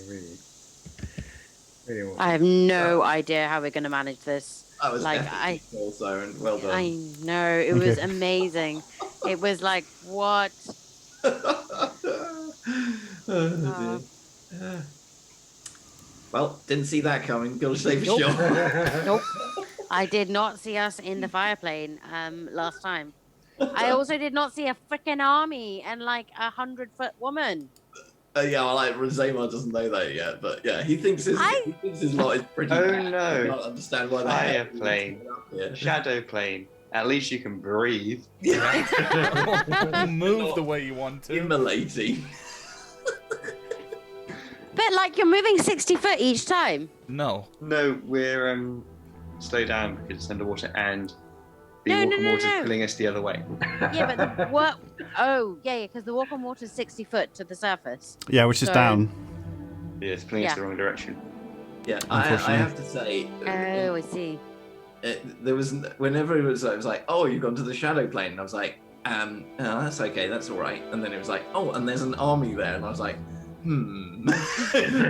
maybe quite glad I didn't go there. And I'm like, there's that large red area down the bottom. That doesn't look good. I wonder what that level is. Never mind, don't think about it. And then you guys turn up on the water plane, and I was just like, okay, Zaymar definitely wouldn't want to be there. That's for sure. He hates being underwater. Yeah, Raina's not a fan either. Oh dear. It was like fire plane left. Okay. Oh dear, fantastic. You can see why I was worried about it being a bit complicated for tonight. Yep. It actually went quite well. Really well. You did really well. It was brilliant, really cool, and so much good work on those maps. Yeah. Yeah. So incredible. It makes such No, I a love them. with the color as well for the planes. Yeah, I like everything being monochrome, but every now and again having these injections of color is like really cool. Yeah, I don't know how much I'll do that on normal planes like the prime material plane, but we'll see. Yeah. Yeah. All right. Well, I'm not sure if you saw, Simon, but there was some inspiration received for NPCs. A frog. Oh no. But Yeah. two most loved characters in the campaign, Baha and Bran. I said me. Good night, Garcia. Did that not work? Good night. good night, Garcia. Thank you for watching. Thank you. Please Really follow enjoyed and subscribe. I was about to say everyone else. That makes it sound like I don't want Garcia to follow or subscribe. But it's because he's leaving. So please follow and subscribe. And what we have now is Q&A for the players. So if you have any questions, then please do put them into chat. Good night. I have to apologize, guys. I would normally never ever not stay. Oh my god, words. I would normally never ever not kind of bow out, but I think I need to bow out tonight because I think I'm a little bit delirious. I'm really sorry. Absolutely don't worry about it. Yeah, no, your health is way more important. Really, really, really sorry because this was really great, but like I've just been like, Ooh, fever.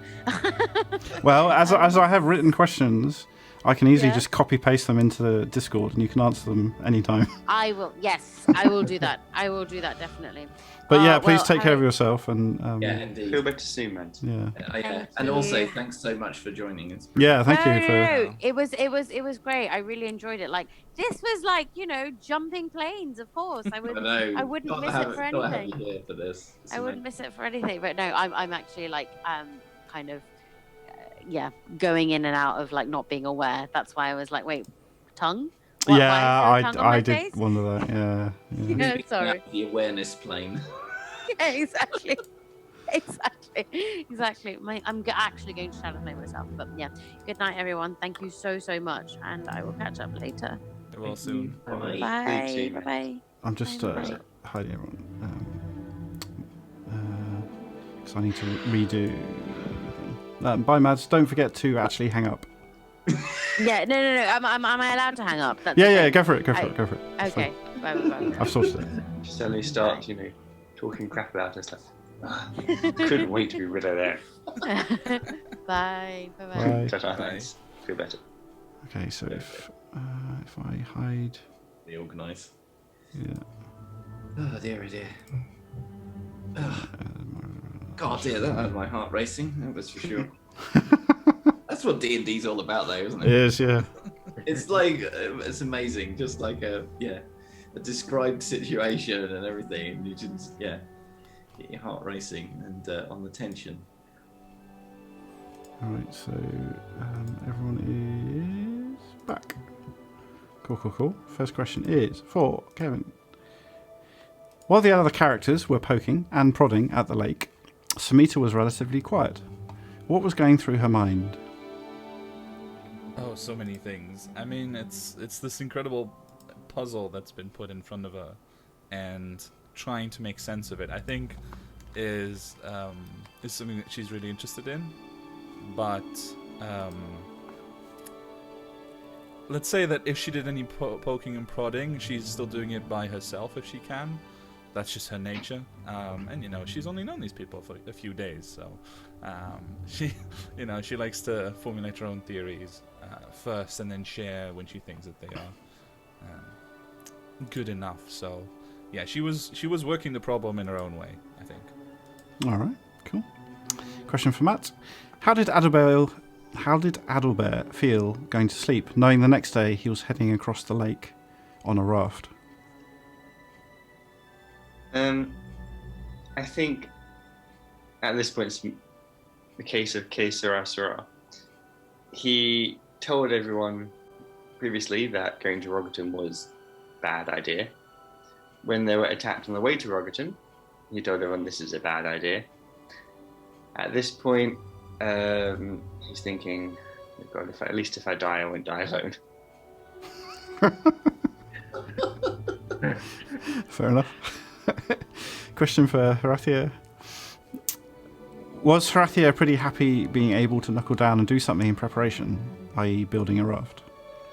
Yeah, no, that was the only thing to do, really, because all this weirdness is difficult for him to wrap his head around. He's not unlike Adalbert. He's not one for grand theories and trying to needle the truth out of something. It's like, this is a situation, I don't understand it. What am I going to do? Well, it's water, so I'm going to build a raft. That's how he thinks, and he's like, I mean, just then when Alithia ran off with Baha following her to jump through some hole in reality, it's like, do I do that? Do I not? I don't know. This is not my. I'm confused. I really don't. I'm not at home. This is not something within my experience. So building the raft was great because it was something practical, something that could solve a problem in his head. But at the moment, it's like, does he go through the whole this rift? Does he not? He doesn't know. So he is trying to keep himself busy. Yeah. I can imagine. Question for Mr. Harris. When Zaymar is mentally preparing for an experience he doesn't expect to enjoy, how does he deal with it? Well, that's a really good question. Probably the same as Zaymar often finds him mentally preparing for an experience he's not going to enjoy a lot. Recently, yeah. It's like most of the, he finds himself having to steel himself, so just even getting up out of bed is like for him some kind of a lot of it is that sort of like effort. For him he's like he loves his sleep, but like just even getting up of bed is like that sort of like motivation. So once he's going, he's kind of like, this is okay. It's kind of like he sort of sets his mind. So this kind of thing, it's mostly if he can see a mission there, then he finds that an easy way through. That's his lock. Because generally he's so incredibly conservative that he just would be paralyzed by like not wanting to do anything, and generally that's the case. But the moment he can see like a way to do something, then he's motivated to do extraordinary things, and I think that that's probably the best way to describe it. So he just has to find that key to unlock, like, what is the way through here, what is the mission, what's the point. If you can't see one of those, then he struggles. All right.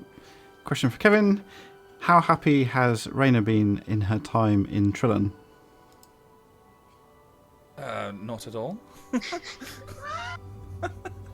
I mean, she was pretty happy the first day when she was playing a bit of music and waiting for the group to arrive. But ever since then, it's been a steep descent downhill. It has, it's not been great, to be honest. Downward chart emoji. No, it's I would not apply the word happy at all, actually. All right. Question for Matt. Adalbert is right next to a unique arcane event. How does he feel about that? I mean, at the moment, he'd quite like to get out of that unique event so he doesn't drown.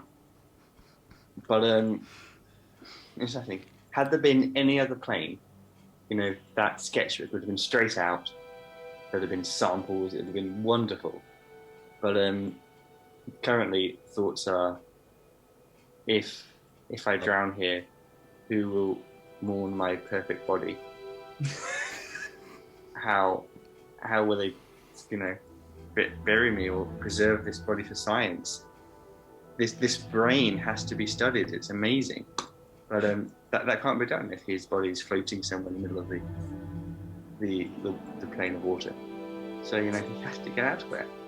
At least it might be well preserved. Yeah, not a lot of bacteria there. Question for Mr. Roberts. Harathia has spent a lot of time in boats. How much does he like being on the water? Means to an end. He's not a sailor. That's not how he defines himself, or a pirate or anything like that. He's a gang member in a coastal town. So boats are just part of the job. Means to an end. That's all it is. All right. Question for Mr. Harris. Zaymar has been suffering the effects of corruption for a while. How does it feel as a player knowing your character is affected like that? That's really hard, because I spend a lot of time trying to think how Zaymar would be affected by it, but I don't actually spend a lot of time thinking about how I'm affected by it. Do you know what? I don't think about it hardly at all, just because I think it would just muddy the waters. I mean, clearly from I think generally I find it fun. I mean, as from a player character, it's like when we, in a different session, for those who don't remember, we climbed up a large Lady Dorain's tower, and then he got corrupted, and it forced him to jump off the tower. And from at Zamar's point of view, it was the most horrific event ever. And yet, from a player's point of view, I was like, that was bloody funny. I have no idea what I'm gonna do now, but except for duck and roll. But especially landing in the middle of a boat of that was funny because I think I chose the direction at random as well. Out of the frying pan into the I'm just gonna jump off this building, and then I land in the middle of a boat of Forgotten Drive. That was, like I say, for me, those sorts of things I find enormously funny. But for Zamar, it's just like the complete switch. It's like horrifying. All right. Question for Kevin. If Raina were to hire each member of the gang, what job would she hire each one for? Oh, that's a good question. I think she would probably try to get them as a group, and the reason for hiring them would be a distraction of some kind, is what I imagine. They'd be pretty good at that, that's for sure. Yeah, because they're clever enough, and they take their work seriously, so she would find them something to do, not tell them that it's just a distraction, and then tell them to do that while going about her own business. Interesting. Yes. All right. Question for Matt. What made Adalbert decide to leave his box behind?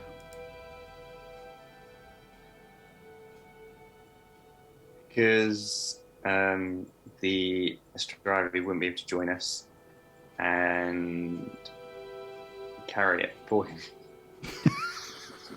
Laziness. Okay. Laziness. Adalbert has many talents. It's true. Hauling around a heavy box is not one of them. It's fair. And because...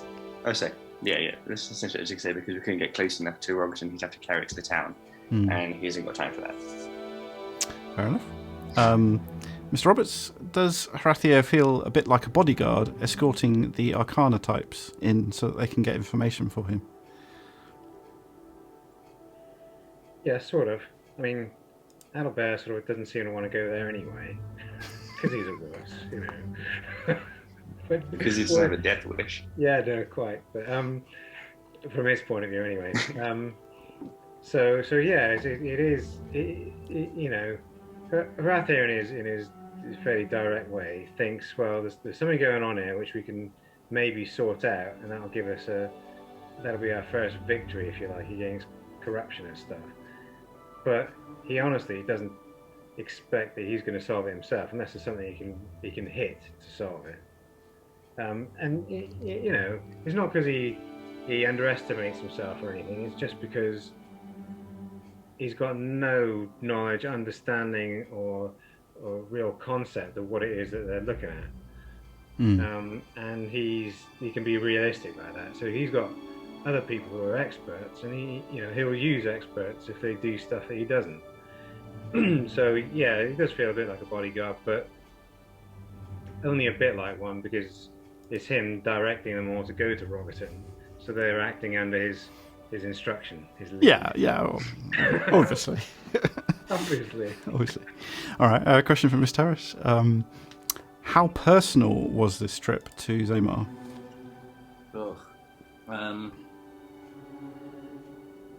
Yeah, I mean, obviously there's a large component of it being that he's been here before and he keeps getting dragged back here.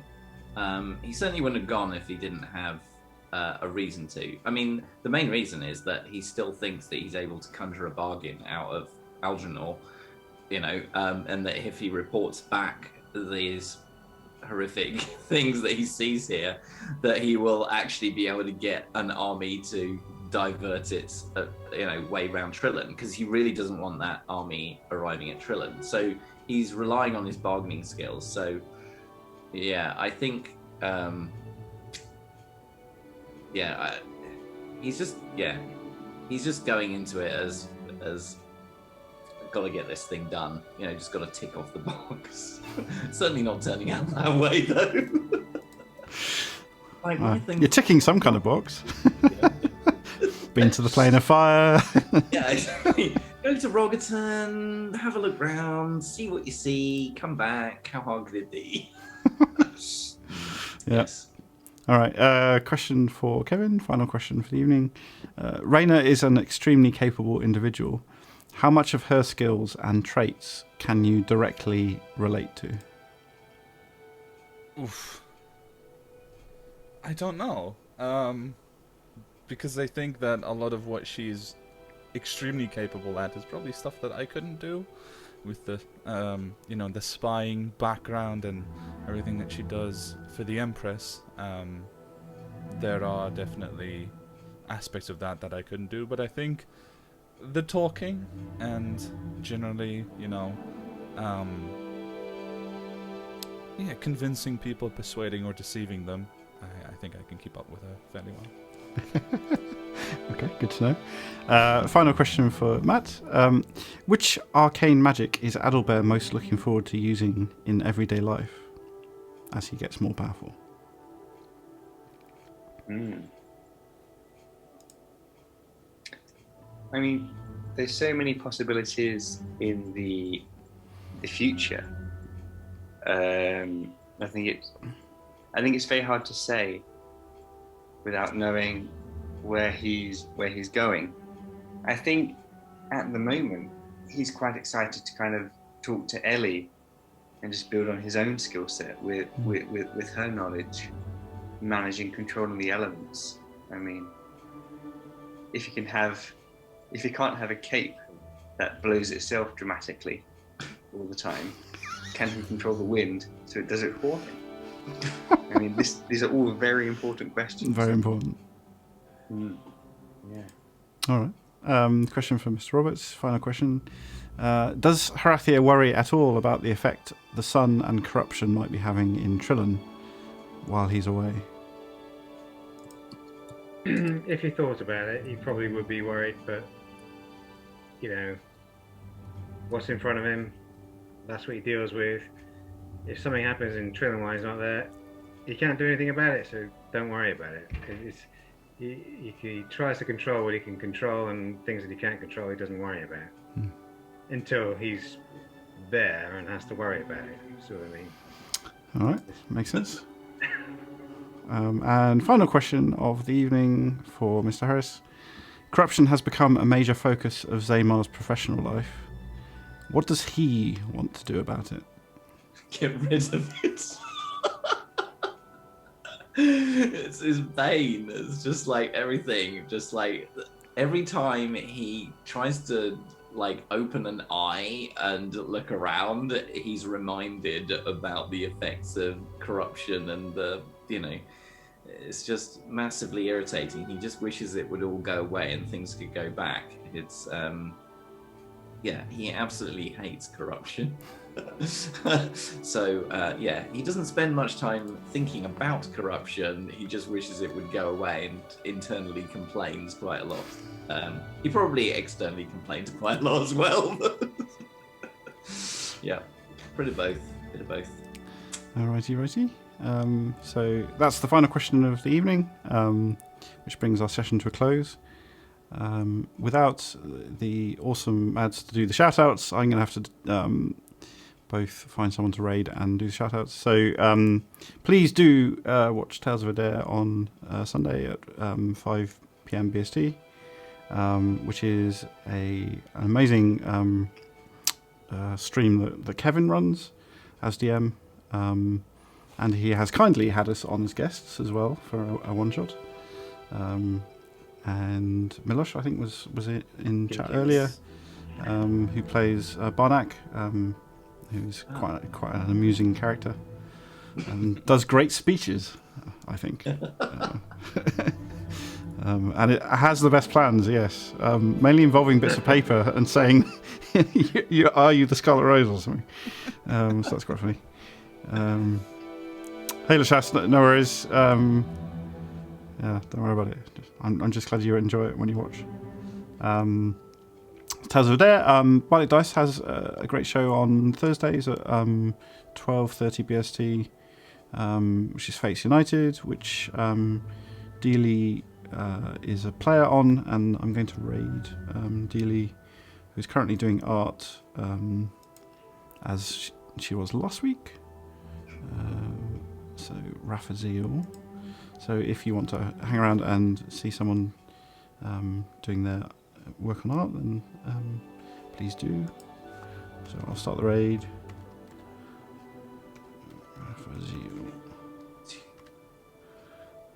All right, in 10 seconds. Yeah, it's funny that it has this countdown. 10, 6, 5, 4, 3, It's like counting down 2, the 1.